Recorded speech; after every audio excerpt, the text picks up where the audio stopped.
substances, like ayahuasca and mushrooms and so on, as plant teachers.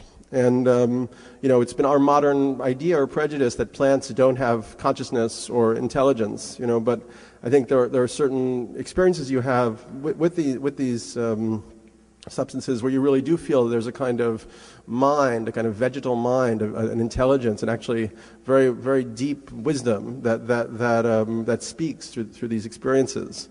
And, Morgan's idea is that, we're actually like the young species on the planet. We've only been here for 100,000 years. We've been racing around, and we're still on our kind of hero's journey. We're trying to figure out where we fit into the natural order of things.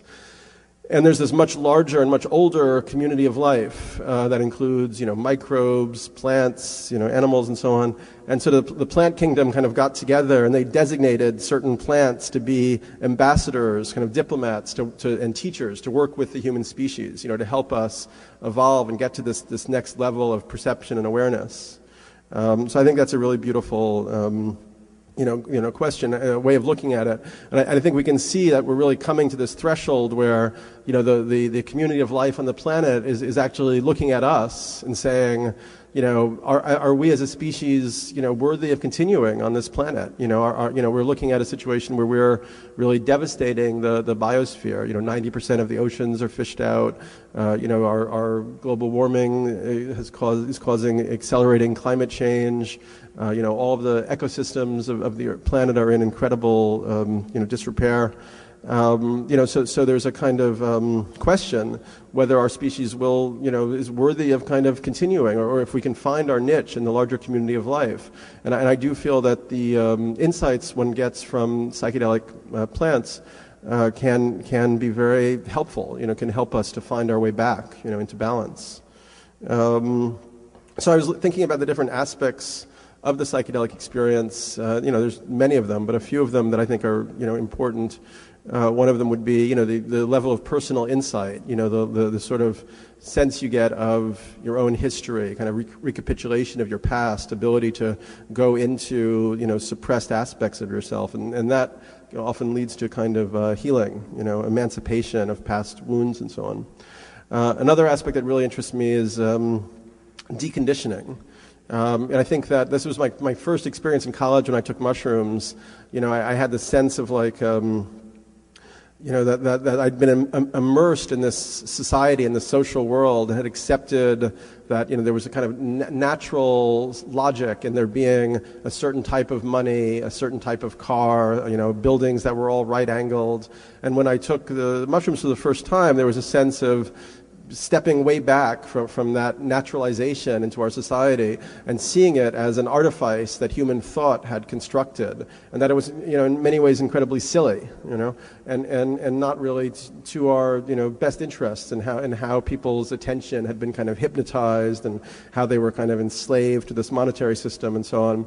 And in a way that's always stayed with me through this whole process, and I think that when you have that insight, it really gives you the sense that, our social constructs are much more protean and mutable and transformable than we normally allow ourselves to think. And, once again, as I feel we are moving towards some kind of threshold of transformation, I think that we might have an opportunity where we could, look again at how we've constructed all the different levels of our social systems, whether it's the economic level, or the, law level, or the prison system, and so on, and really come up with different alternatives, but that time, unfortunately, may be coming very quickly. So we got to sort of get prepared for that. So then the other aspect of psychedelics, which are very strange, are the level of visionary experience. Geometric patterns that seem much, incredibly highly ordered. Not as if your mind is just creating them. It's almost like you're getting an archetypal download from some other reality. And then you can even encounter beings and have conversations with imps or creatures or whatever. And what are those beings? We really don't know yet. I mean, some people want to say they're just manifestations of our mind. Some people want to say they're actual realms where these other beings exist. So for me, it's really exciting when we don't know something. We should be thrilled, because it's like, well, that's like an incredible opportunity to discover and learn. And maybe part of our future is actually to, become like multidimensional diplomats and play in these other realms and try to bring a deeper level of understanding and communication, to them. Another aspect of the psychedelic experience is that it leads to amazing creative breakthroughs. I mean, have people heard that I think Francis Crick, apparently when he found the DNA molecule or discovered the DNA molecule, was taking low-dose LSD. He wouldn't allow anybody to discuss that during his life, A lot of the pioneers of the internet, their essential insights that led to the creation of the internet came through psychedelic experiences. I think these are very significant. Carrie Mullis, who created polymer chain reactions and won the Nobel Prize, he was also using psychedelics when he got his breakthroughs. So these things are, sort of reduced to being ridiculed as toys, but these are like some of the, the major breakthroughs of the last century were psychedelic-inspired insights. So I think there's definitely room for our culture to, reconsider it. And that's not even, thinking about the more kind of artistic and cultural things that have come out of psychedelics, like the music and art of the late 60s and so on. But then the internet is interesting because, in a way, you could see that it would almost require a psychedelic perception to imagine this new way that people could be interlinked and find each other and kind of be intermeshed as a society. So it sort of gets us beyond that individual ego state that we've been kind of trapped into. And then the other aspect, as I mentioned before, was this zone of kind of psychic experiences, synchronistic experiences. This sense you get that there's a whole larger field of the human psyche beyond what our culture has really allowed us to believe in or know about. And for me, that's like potentially, in terms of the future of psychedelics, significant. I think there's in 2012 I looked at different works about the idea that there is this kind of psychic level of reality. I mean, there's Dean Radin, wrote a book called The Self-Conscious Universe. He measured statistical analysis of psychic research over the last centuries and did find that there was very well-established basis for saying that there are psychic effects. And even congressional panels have admitted that there is this level where minds are intermeshed. Looking at the data, the CIA was doing remote viewing for a long time.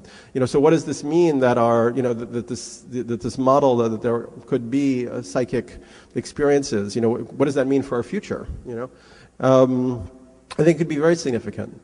And one kind of metaphor that people have used and I really love is if you think about the 18th century. People had seen lightning up until that point, but nobody had the idea that you could take electricity down into our level of reality and make it into a transformative force for the planet. So once we learned how to make use of electricity, in a century and a half, we changed the whole biogeochemical environment of planet Earth, and we created a global industrial technoculture. I mean, that's like nothing in evolutionary time of billions of years. To make that kind of transformation in a century and a half is staggering. So we gained that energy. Nobody knew you could do that. It required developing a whole scientific method and methodology to be able to work with electricity and these other forms of energy. So what if we're on the cusp of accessing a different type of energy that is even exponentially more powerful, potentially, for transforming the planetary environment and global society? And what if that energy is psychic energy?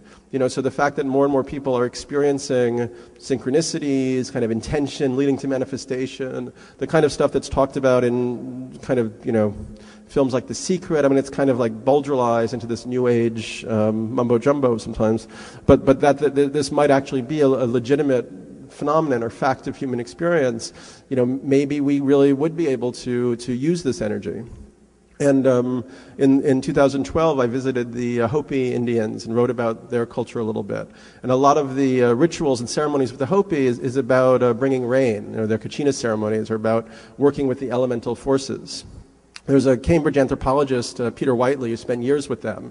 And he was, totally straightforward materialist, but he wrote in his books, look, I have to admit, there were things about the Hopi that I just can't explain according to my models and maps. And for instance, he said that sometimes he would go to an elder with a whole list of questions, and the elder would answer his questions one by one without him opening his mouth. Would just know what he was bringing to the table.